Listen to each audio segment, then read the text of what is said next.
Le Cheikh Al-Albani dit, et son interprétation, disant que la plume a été créée après le trône, est caduque, faux, nul. Et ça, c'est aussi une réfutation à ceux qui disent non, il ne faut pas dire qu'un avis est batil. Quand tu dis qu'un avis est batil, tu n'as pas respecté le savant. Donc le Cheikh Al-Albani ici n'a pas respecté le Cheikh l'Islam ou ceux qui ont l'autre position. Ce qu'il dit ici que c'est batil. Vous voyez? Non. Le prophète a dit quoi? Le prophète Mohammed sallallahu alayhi wa sallam a dit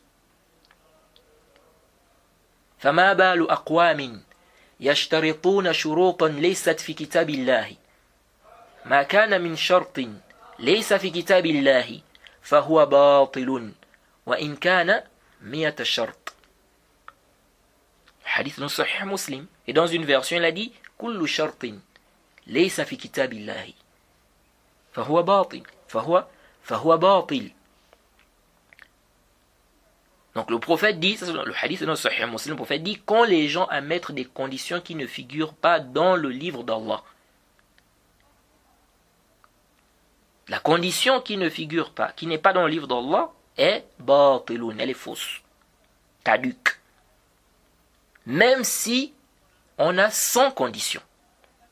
C'est le prophète qui dit. Le prophète a dit c'est batil.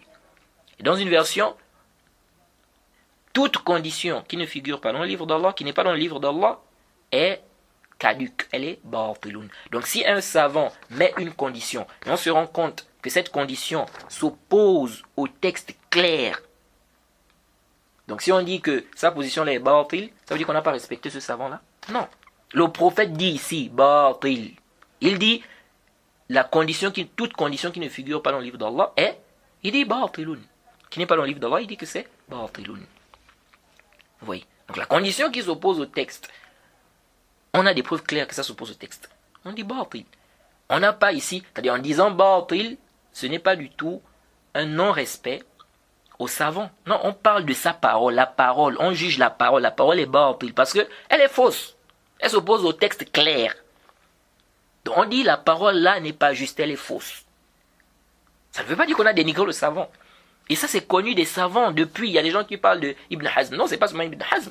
Des savants depuis les Nawawi et tout ce monde-là. Donc il n'y a pas d'ishkal. Mais bien évidemment, avant d'affirmer qu'une parole, bien un avis est batil, il faut faire très attention. Parce que ce genre de propos, quand on dit batil, c'est que vraiment la preuve est claire. Mais dans des questions où il y a l'hypothèse, il se peut que c'est ça la vie juste, il se peut. Ici, là, il ne faut pas confirmer comme ça batil. Parce qu'il y a l'hypothèse. Le dalil sur lequel tu te bases, il y a des hypothèses. Le dalil sur lequel l'autre se base, il y a des hypothèses. Donc, la vérité peut se trouver de ton côté, comme ça peut se trouver de l'autre côté. Mais des choses qui sont claires, c'est-à-dire que vraiment c'est clair. On a des preuves claires, des arguments clairs que ça, c'est pas vrai, c'est pas juste. Il n'y a pas d'ishkal si quelqu'un dit c'est batil. Jade.